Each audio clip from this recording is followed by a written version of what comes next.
வணக்கங்கள். காளையார் கோவில் ரதம்.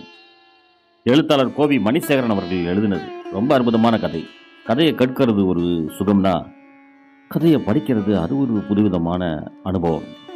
கண்டிப்பாக இந்த கதையை ஒரு முறை நீங்கள் படித்து பாருங்கள், ரொம்ப அற்புதமாக இருக்கும். இந்த கதை ஒரு வரலாற்று நிகழ்வுன்னு கூட சொல்லப்படுது. கதையை ரொம்ப சுருக்கமாக பார்த்துடலாம் வாங்க, கதைக்குள்ளே போகலாம்.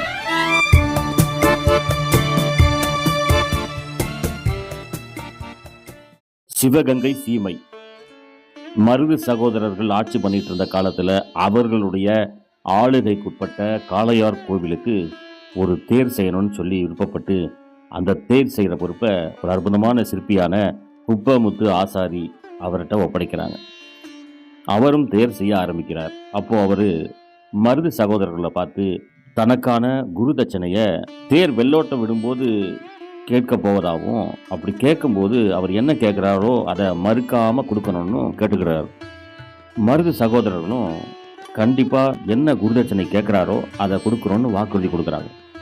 இதற்கு பிறகு படிப்படியாக வேலைகள் நடந்து தேர் தயாராகுது.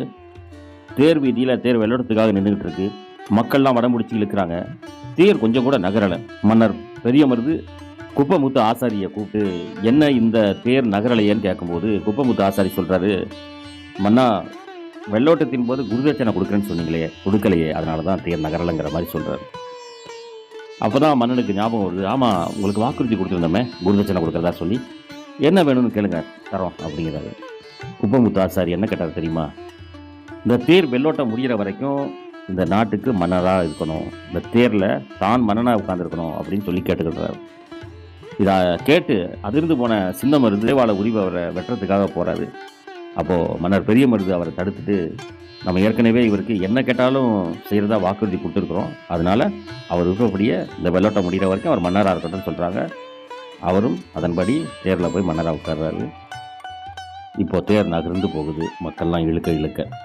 இந்த இடத்துல ஒரு சின்ன ட்விஸ்ட் என்னென்னா, குப்பமுத்து ஆசாரி தேர் கிளம்புறதுக்கு முன்னாடி பூஜை செய்கிற மாதிரி போய் தேர் நகராமல் இருக்கிறதுக்கு தேர் சக்கரத்தில் ஒரு ஆப்பை வச்சுட்டு வந்துடுறாரு, யாருக்கும் தெரியாமல். அதுக்கப்புறம் தான் இவர் தனக்கான குருதட்சணைன்னு சொல்லி மன்னனாக இருக்கணும்னு கேட்குறாரு. மன்னர்கள் அதுக்கு ஒத்துக்கிட்டதுக்கப்புறம் போய் அந்த ஆப்பை எடுத்துகிட்டு போய் தான் உட்கார்றாரு. அதனால தான் தேர் முதல்ல நின்றுது. அதுக்கப்புறம் தானாக தேர் மக்கள் இழுக்க இழுக்க போகுது. தேர் அப்படியே அழகாக ஆடி அசைஞ்சு தேர் வீதியில் போகுது. அது தேர் நிலை நிறுத்துகிற இடத்துக்கிட்ட போயிட்டு இருக்கும்போது ஒரு கல்லில் தேரனுடைய சக்கரம் திடீர்னு எதிர்பாராமல் ஏறி இறங்குது. இதில் தேர் பயங்கரமாக குலுங்குது. அப்போது தேரில் உட்காந்துருந்த சிற்பி குப்பமுத்து ஆசாரி நிலதடு மாதிரி கீழே விழுகிறாரு. அவர் மேலே தேரனுடைய சக்கரம் ஏறுது. அவர் துடித்து இறந்து போகிறார். மக்கள்லாம் சொல்கிறாங்க, பேராசக்காரன் எப்படி செத்துட்டம் பற்றி எல்லாம் பேசிக்கிறாங்க. ஆனால் மன்னர் பெரிய மருதுவும் சின்ன மருதுவும் சிற்பி குப்பமுத்து ஆசாரி இறந்து போயிருக்கிற இடத்துக்கு பார்க்குறாங்க. அப்போது குப்பமுத்து ஆசாரி தான் அணிந்திருந்த வேட்டியில் இடுப்பு பகுதியில் ஏதோ ஒரு பொருளை வச்சு சுருட்டி வச்சுருக்காரு. அந்த இடத்துல தன் கையால் இறுக்கி பிடிச்சிருக்காரு. இதை பார்த்த உடனே அந்த கையை எடுத்து விட்டுட்டு அதுக்குள்ளே என்ன இருக்குன்னு எடுத்து பார்க்குறாங்க. அது பார்க்கும்போது அது ஒரு ஓலைச்சுவடி. அதை எடுத்து மன்னர்கிட்ட கொடுக்குறாங்க. மன்னர் படிக்கிறாரு. அதில் மன்னருக்கு சிற்பி குப்பமுத்து ஆசாரி ஒரு கடிதம் எழுதி வச்சிருக்கிறாரு. மன்னா, நீங்கள் எனக்கு தேர் செய்கிற பொறுப்பை கொடுக்கும்போது முறைப்படி தேரை செய்கிறதுக்கு முன்னாடி விநாயகர் சிலையை வடிவமைத்தேன். அப்போது விநாயகர் சிலையினுடைய துதிக்கை பகுதி ஊழிப்பட்டு தெரித்து விழுந்துருச்சு. இது அபசகுண மாதிரி இருக்கேன்னு சொல்லிட்டு நாங்கள் பரம்பரையாக ஜோதிடம்லாம் பார்ப்போம். அதில் என்ன இதுக்கு காரணம்னு பார்க்கும்போது இந்த தேர் செஞ்சு வெள்ளோட்டம் விடும்போது யார் மன்னராக இருக்காங்களோ அவங்க இறந்துடுவாங்கன்னு இருந்துச்சு. மன்னா, நீங்கள் இந்த நாட்டை மிக சிறப்பாக ஆட்சி பண்ணிகிட்டு இருக்கீங்க, மக்களுக்கான தேவையெல்லாம் செய்துட்ருக்கீங்க. இந்த சிவகங்கை சீமை மக்கள்லாம் உங்களுடைய தயவில் உங்களுடைய சிறப்பான ஆட்சியில் நிம்மதியாக இருக்காங்க. இன்னும் நீங்கள் மக்களுக்கு நிறைய சேவை பண்ணணும். இன்னும் 100 ஆண்டு நீங்கள் வாழணும்னா, நான் வயதானால் நான் இறந்து போகிறவத்தை பற்றி கவலைப்படலை. நீங்கள் வாக்கு கொடுத்தா தவற மாட்டீங்கிற தைரியத்தில் தான் இந்த கடிதத்தையே நான் அந்த ஓலையில் எழுதி வச்சுருந்தேன். நான் செய்தது தப்பு தான், என்னை மன்னிச்சிடுங்க அப்படின்னு சொல்லி சிற்பி குப்பமுத்து ஆசாரி அந்த ஓலையில் எழுதி வச்சுருந்தார்.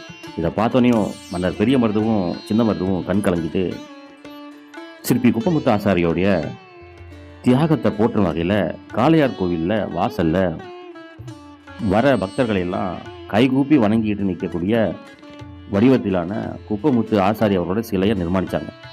இதுதான் காளையார் கோவில் ரதம் கதை. கண்டிப்பாக கதையை எழுத்து வடிவத்தில் ஒரு தடவை படிச்சிங்கன்னா ரொம்ப பிரமாதமாக இருக்கும். இன்னொரு கதையில் சந்திக்கிறேன். நன்றி.